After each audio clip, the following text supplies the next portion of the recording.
the Property Coaching and Wealth Creation Podcast. Brought to you by property and business coach Daniel Latto. Join the conversation at www.daniellatto.co.uk. Remember to like and subscribe.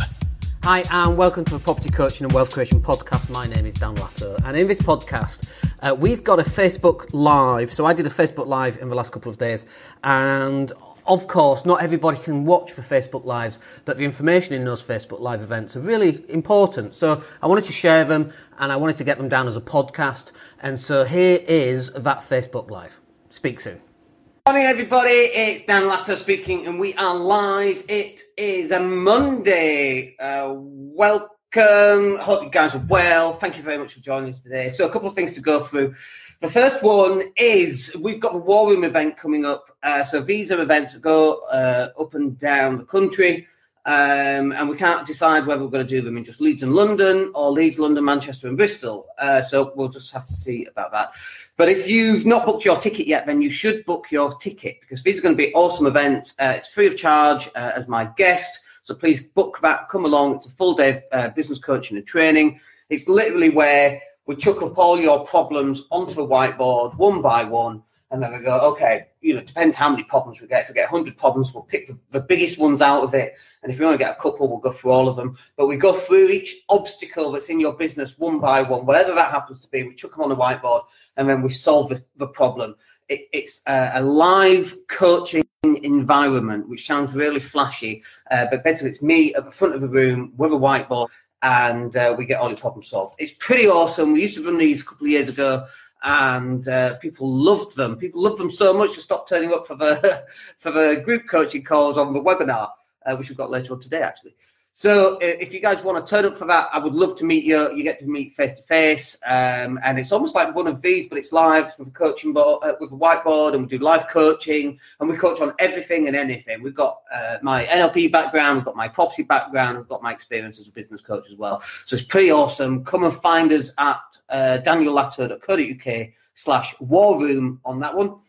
That's that. The next one is today is the 14th of January, which obviously means everybody completely stops their New Year's resolutions. I think studies have shown that generally a New Year's resolution will only last for maybe 14 days, something like that. So today is the day that most people are going to quit on their New Year's resolution. Let's just talk about resolutions. I don't do resolutions. I don't really see the point of a New Year resolution. New year, new me. Like, I don't really get the point of a new year, just to be completely honest about it. The earth goes around the sun, but we determine the 31st of January, that's when we're going to have New Year. It's freezing freaking cold. Why can't we have it in July when it's hot? And we can go to the beach, we go to the Med.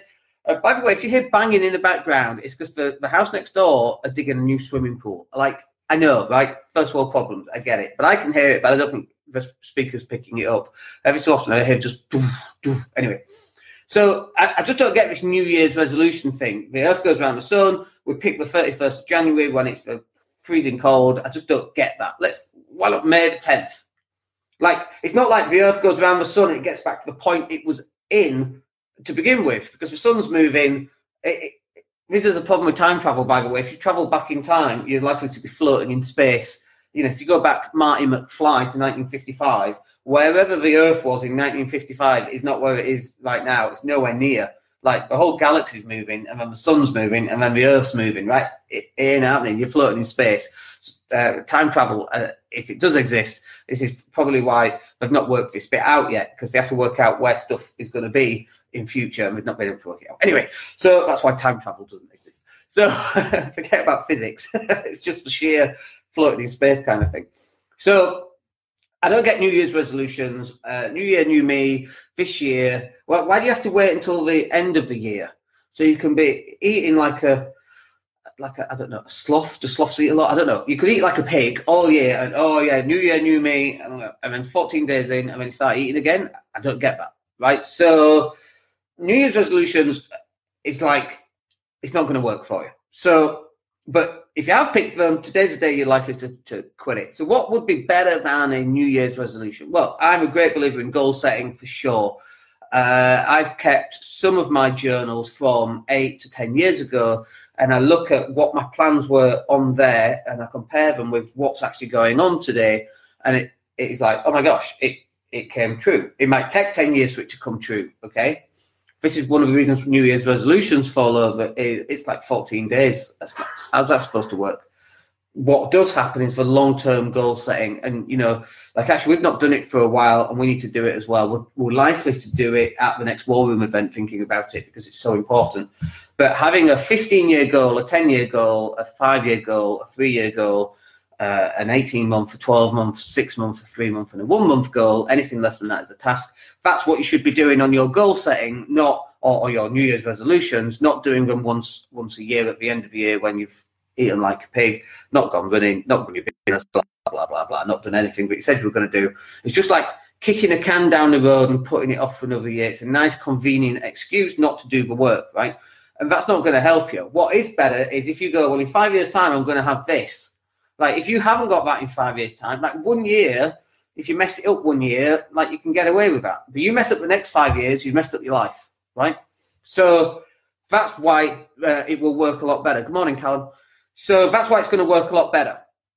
And a 10-year goal and a 15-year goal, you mess those up, you've totally screwed your life, right? Because you can't get 15 years back. You've missed out on so much, deflation, inflation of property, rents going up, people knowing who you are, your reputation growth in the next 15 years. Like, think about that, right? Think about going to a networking event and just speaking to one extra person than you would normally speak to over the next 15 years, okay?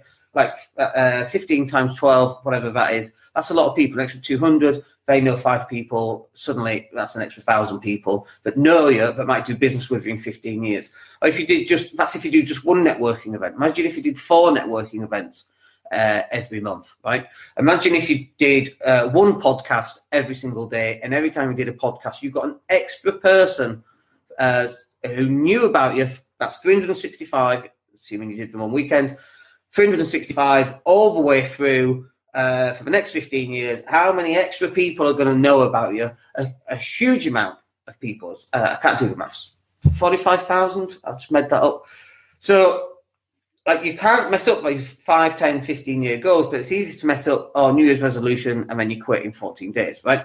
Because there's got no longevity to them. You start adding some longevity to it, your whole world is impacted. If I hadn't have bought every single property that I bought, I wouldn't be living the life I'm living now, right? If my kids hadn't have been abducted, I wouldn't be living the life I'm living now, okay? Like, as painful as some of those times were and those processes were, and as hard as it was buying all that property, it was worth it in terms of my personal growth to get to where I am and be the man that I am today.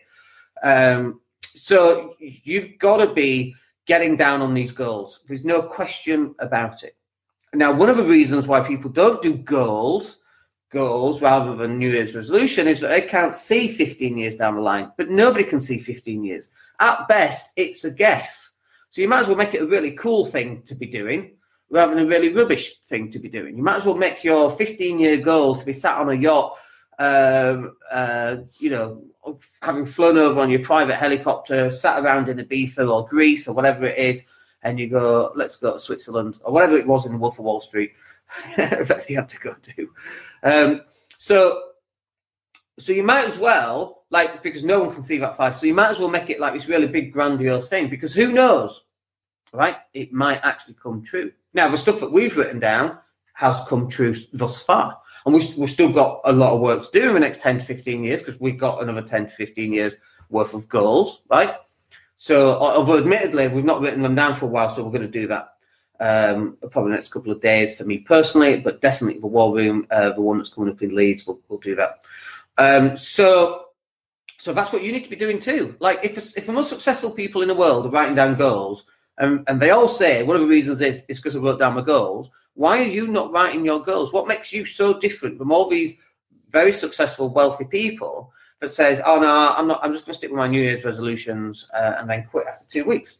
It just doesn't make sense to me. Your job is to increase the probability of success, okay? So if writing goals does not increase your probability of success, we wouldn't do it. But we know for a fact it does increase your probability of success. And I say we know it for a fact, and we say this anecdotally, which kind of cancels each other out, but anecdotally in that I've written my goals down and I've got what I wanted. And I'm not there yet, like completely I'm not there, because I've still got more work to do for the rest of the stuff that I want, right? But I know that if I hadn't have written those goals, the chances are, because I wouldn't have got what I wanted, because they're very clearly defined. I know how much, I know when, I know the type of lifestyle, I know the type of body that I want. The body that I want right now is not, that I've got right now is not the body that I want, so I'm still working on that one, but it's not as bad as it could be. It could be a lot worse. So if you're doing New Year's resolutions, let's just scrap them. How about you sit down, like it's a 14th, that's fine. Let's get your next 2 weeks down. Like in the next 2 weeks, really, they should be tasks. Anything less than a month is a task, okay? But set them down for the rest of January up to February. Or set your 6 months goals. By June, I want to have this, and this. Good morning, Stefan. Stephen. Stefan, sorry, Stephen. It just comes up and it's really small as a text. It's morning. How are you guys? Hope you're well. So, I lost my train of thought there. So you've got to start writing these goals down, get them really clearly defined. We call these boundary conditions, just using some NLP language here. I can draw it on the board. So a boundary condition, let's just explain this for you. So a boundary condition is something that's very clearly defined. So right now, you are the dot in that boundary condition. That is you, that's your unconscious mind. This right here, this is your boundary condition. And by the way, when you're scared of something, I need to go do some public speaking, your unconscious mind takes you up to this boundary wall right here, and then, because your unconscious mind loves you and its job is to protect you as much as possible, because it loves you so much it will put you in harm, right, over the long term. So it bounces you back. So it hits it and it bounces back because it's fearful for you, and it takes you back here. This is what we call the comfort zone, this dot right here, okay? So when it brings you here, like if you can go through the public speaking, the boundary condition actually gets bigger because you've pushed through it. But what happens is, it's not just this one boundary condition that's grown. This is why your growth comes in all sorts of different areas. It's holistic in its nature.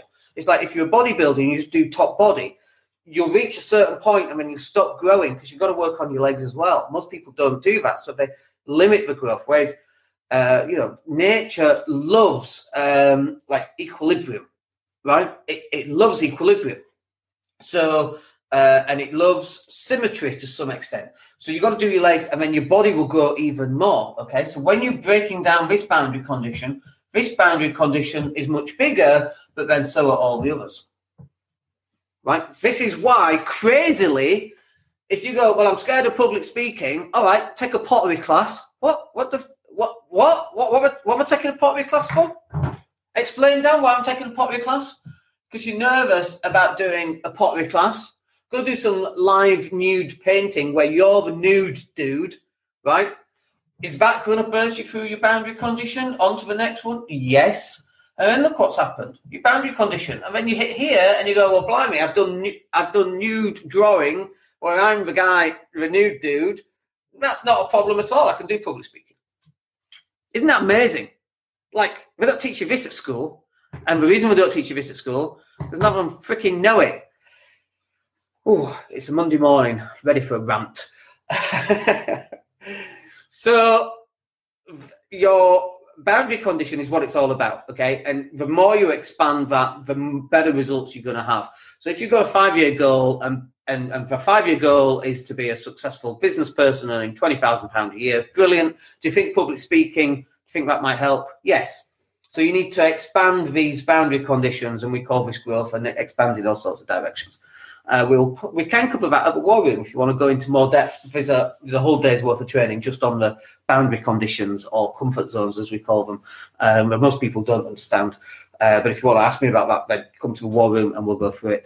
But this is why your New Year's resolution is not going to work. Your New Year's resolution, by the way, it just takes you up to this boundary condition. It takes you up to here. I'm going to start running every day. Brilliant. It takes you up to there, and you're just using your mental power to get you up to there. And after a while, this is going, oh, this is hard work. Oh, no. Oh, I don't know. It's hard. and it stops doing it. It takes you back to your comfort zone, which is not running. Okay, but when you're doing 5-year goals, your 5-year goals are like out here. The amount of growth that you've got to get through to get to those 5 years goals, just a chopper going over the top of a house there. Don't know if you can hear that. But the amount of growth that you've got to have to get you to these 5-year goals is much bigger and much more significant. You have to burst through these boundary conditions and many, many more after that boundary condition to get you to this 15-year goal. That's why we're where we are today, rather than being back here, which was way so easy to do. You're not good enough. You don't know what you're doing. It's high risk. You'll never be capable of that. My daughter's more intelligent than you. Thanks, Mr. Jones at Templemore High School, for letting me know that when I was 15. That was awesome. It was probably the best inspiration you could ever give, twat. I did send him an email to him. Just bullshit excuses, just a left-wing teacher. Probably hated me even more when we started to obtain wealth. So, whatever it takes. So your short-term goals ain't going to hack it. You've got to get longer, I'm not saying that 1-year goals aren't good. Obviously they are, but 10, 15, 20, 25-year goals, like I'm 46 now, so what? 25-year goals, I'll be 70, and I'm hoping to go till 95, right? I've got 50 years left. Touch wood. So, at 70, should you start writing goals? Hell yes. With the way that technology is moving forward, we've got another 25 years of brand new technology and all that extra stuff that keeps us going. It's like, what are you going to do? In 25 years' time, by the way, the average age of retirement will be 75 anyway. We'll all be living to 85, okay? So that average age of death is increasing all the time. But it all starts right now, not in the next 2 weeks, not in the New Year's resolutions that you made 14 days ago. It starts now to build this, to build the boundary conditions of your life so that they are so big, you can go and speak on stage in front of 5,000 people. Go be the new dude. I love that as an example, by the way. People who are just trying to go, what the heck is he on about? But being the new dude, that, I've not done that, by the way. So in case you're wondering, I didn't need to, thank you. But doing all that stuff and expanding your boundary condition, if you want to get to where you want to get to in 15 years, then this is the stuff that you need to start doing. Go out, public speak, start pressing record on YouTube and go live, get your podcasts out, go to networking events, go talk to the guy or the girl that you fancied for years and go and ask them out on a date, whatever that happens to be, because by the time you get to 15 years, you don't want to be there looking back and being A, at the same place, or B, just being through one of these smaller boundary conditions. You want to be where your goals said you were going to be, right? The only way you can do that is by pushing through and getting on to that next level. All right, that will do us for today. Awesome podcast this morning. Hope it's useful for you. My name's Dan Latto, and we'll speak to you on the next podcast. Take care. The Property Coaching and Wealth Creation Podcast, brought to you by property and business coach Daniel Latto. Join the conversation at www.daniellatto.co.uk. Remember to like and subscribe.